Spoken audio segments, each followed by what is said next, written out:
que es inútil, es la típica ley inútil. Desde el punto de vista puramente utilitario, lo que tienes que hacer es remover barreras, no crear barreras nuevas. Esta es una ley que no remueve ninguna barrera y no reduce el costo de la legalidad, lo incrementa, porque administrar esta ley es muy complicado. También obliga a las empresas a una serie de trámites y una serie de procedimientos. Y en el fondo es perfectamente inútil, porque ningún informal se va a formalizar por esa ley. No, tú no vas a conseguir que ninguna empresa informal entre en la legalidad buscando los beneficios, entre comillas, que esta ley aparentemente les proporciona. Yo, en general, soy de los que creo que todo el régimen laboral es ineficiente y más bien lo que debiera hacerse es sencillamente derogarse toda la legislación laboral, eliminar la estabilidad laboral, eliminar la participación en las utilidades, eliminar todo el sistema laboral que en el fondo lo único que hace es incrementar el costo de la legalidad y condenar al desempleo no solamente a los jóvenes, sino a todos los peruanos. Por eso es que tenemos el 70% de informalidad, inclusive un poco más. Yo encuentro esta ley perfectamente inútil, es una solución injustificadamente compleja para un problema que lo único que da como resultado son nuevos problemas.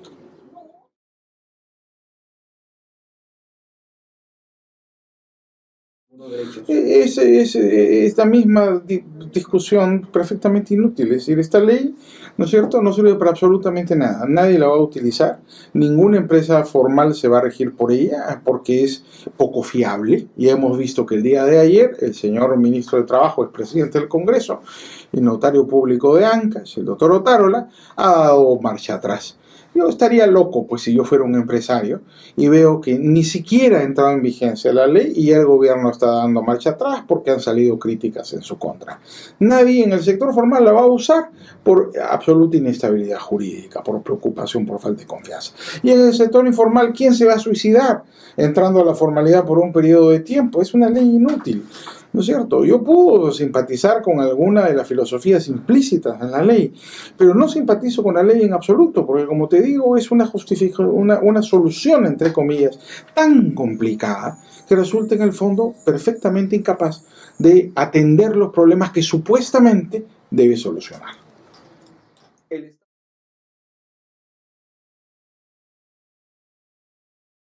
Yo creo que debe desaparecer el seguro social y no debe haber ningún derecho laboral. No creo que exista el derecho laboral. Yo creo que el derecho laboral no es un derecho, es arbitrariedad.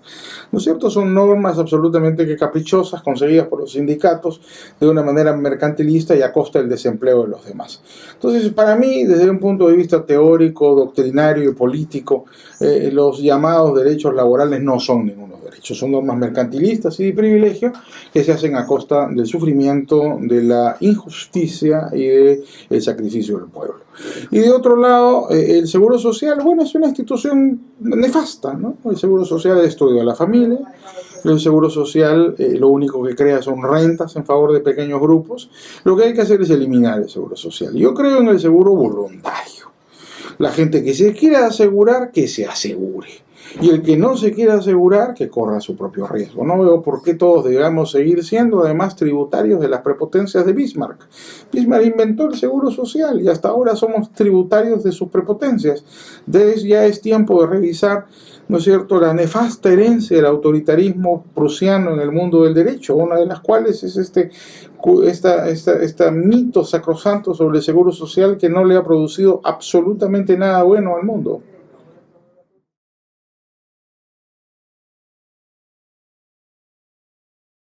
Yo creo que hay que desaparecer todas esas leyes. ¿Eh? Es decir, ¿cuál es la solución para la informalidad? No es formalizar a los informales, sino es informalizar a los formales.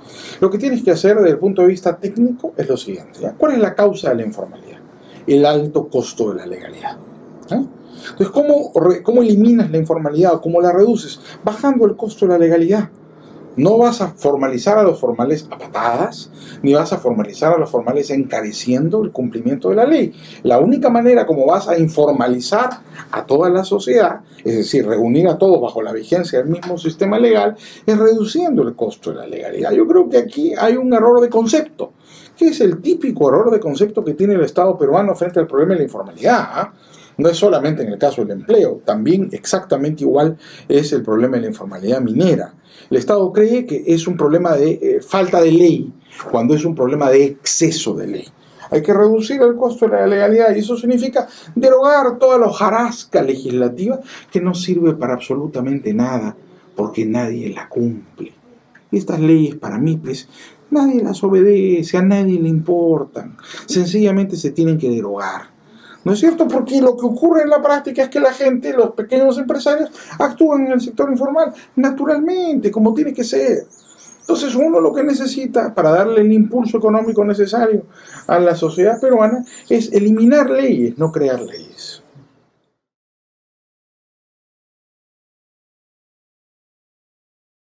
Que todo esto es una distorsión de la distorsión de la distorsión de la distorsión. ¿Por qué hay contratos temporales? Por las leyes laborales. Porque el régimen general es imposible de cumplir. ¿Quién tiene empleo formal, con estabilidad, con todos los derechos en el Perú? 3 tipos, 3 viejos. Nadie más. El problema es que la gente no entiende que eso es a costa de todo lo demás.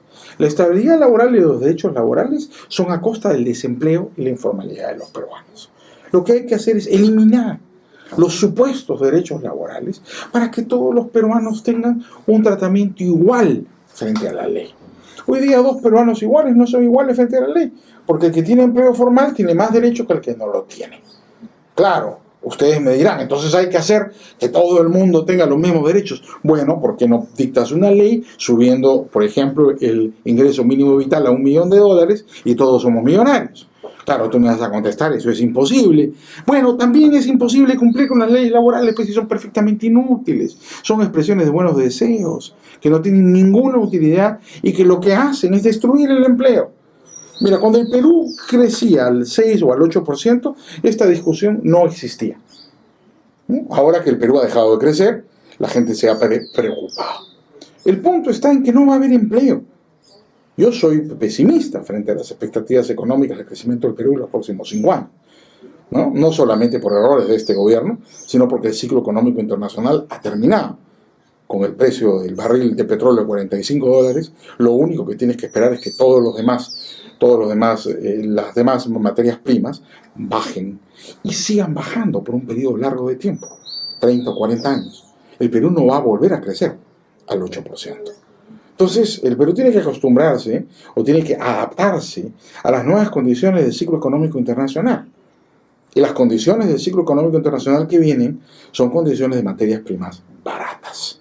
Y en ese contexto, la economía peruana, que es fundamentalmente una economía minera, no va a tener los recursos para seguir dando empleo de la forma como se estuvo dando en los últimos 20 años. ¿Qué hacer en ese contexto? ¿Mantener leyes laborales muy caras que rigidizan el mercado laboral? ¿O por el contrario, bajar las exigencias legales dentro del mercado laboral para permitir una competencia muy intensa y que de alguna manera compense a ese nivel, ¿no es cierto?, el empleo que no se va a crear, por ejemplo, en la gran minería? Yo creo que la opción es obvia y lo único que hay que hacer es una reforma muy profunda del sistema laboral para que en realidad en el Perú podamos tener un empleo creciente. De otra manera, lo que vamos a tener es una informalidad creciente y un empleo formal decreciente, lo que es una paradoja.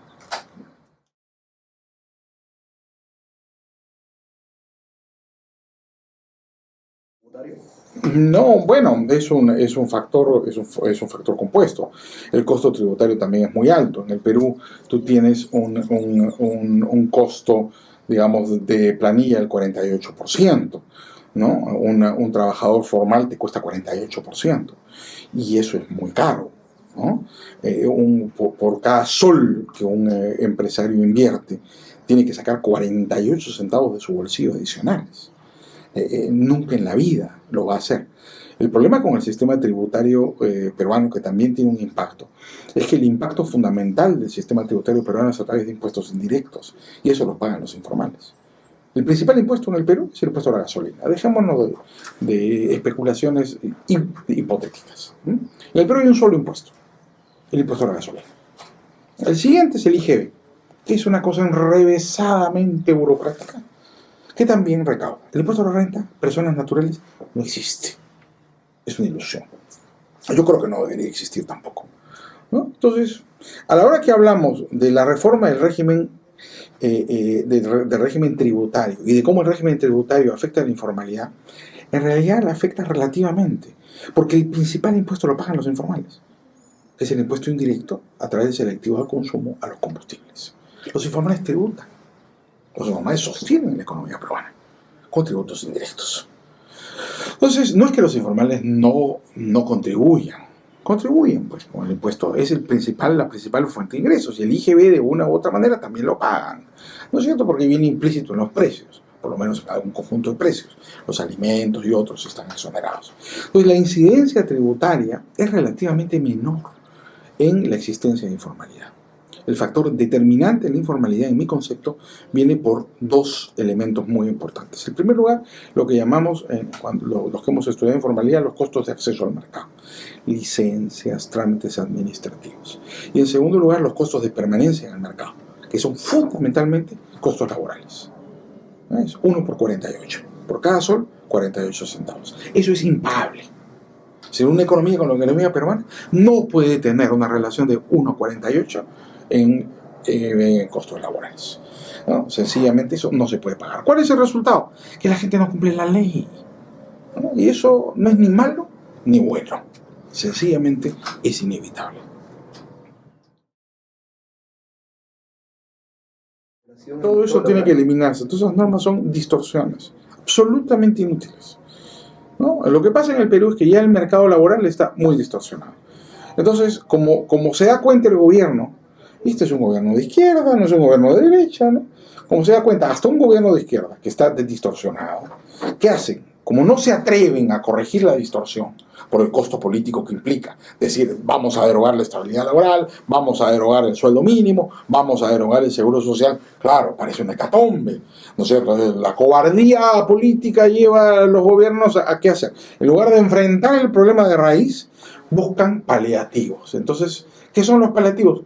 Otra distorsión.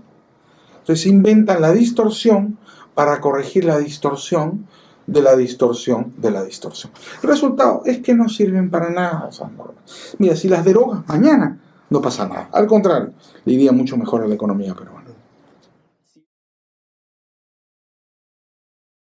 A mí la judicialización de la política me parece una de las graves corrupciones del sistema democrático peruano. Eso empezó con Leguía, no es de ahora, ¿no? Es decir, cada vez que hay algo que no te gusta vas a los tribunales. Los tribunales en el Perú son tribunales positivistas. Yo tengo por el Tribunal Constitucional en su conformación actual el mayor de los respetos. Hay magistrados ahí que son mis amigos, hay magistrados muy brillantes y hay un cierto balance de posiciones que van por todos los extremos del espectro político e ideológico, lo cual está muy bien. Creo que es un tribunal balanceado, pero es un tribunal positivista. Es un tribunal que va a resolver en función de normas nominalmente aplicables. No es un tribunal de justicia natural, no es un tribunal de derecho natural, está compuesto solo por abogados. ¿Qué espero yo del tribunal? Que diga que la ley no es inconstitucional, porque ya lo ha dicho anteriormente. No todos los regímenes de excepción, el tribunal los ha considerado como constitucionalmente aceptables. Yo no espero que el tribunal tampoco vaya a reemplazar a la clase política que ha sido incapaz de tener un debate de fondo sobre esta materia. El tribunal no le va a sacar las castañas del fuego a los legisladores. El tribunal seguramente dará una respuesta positivista, que yo no espero otra de un tribunal constitucional. Yo creo que el problema político va por otro lado. La política no se dirime en los tribunales. Esa es una perversión del ideal democrático. La política se dirime en el campo político, y se dirime con el debate político, y se dirime electoralmente. ¿No es cierto? Sería muy interesante ver en la campaña que se avecina algún candidato que se atreva, por ejemplo, a poner este tema en discusión. De repente le sorprendería a muchos observadores, opinólogos, ¿no? Descubrir que ese candidato termina sacando una votación sumamente importante, ¿no? O termina fijando la agenda política, ¿no? Yo lo he dicho ya muchas veces, en un proceso democrático hay dos procesos simultáneos. Un proceso político, que es la selección, mejor dicho, un proceso electoral en el cual se produce la selección de los candidatos que nos van a gobernar. Pero simultáneamente también hay un proceso político en el cual se produce la definición de la agenda política con la que va a gobernar el candidato triunfante.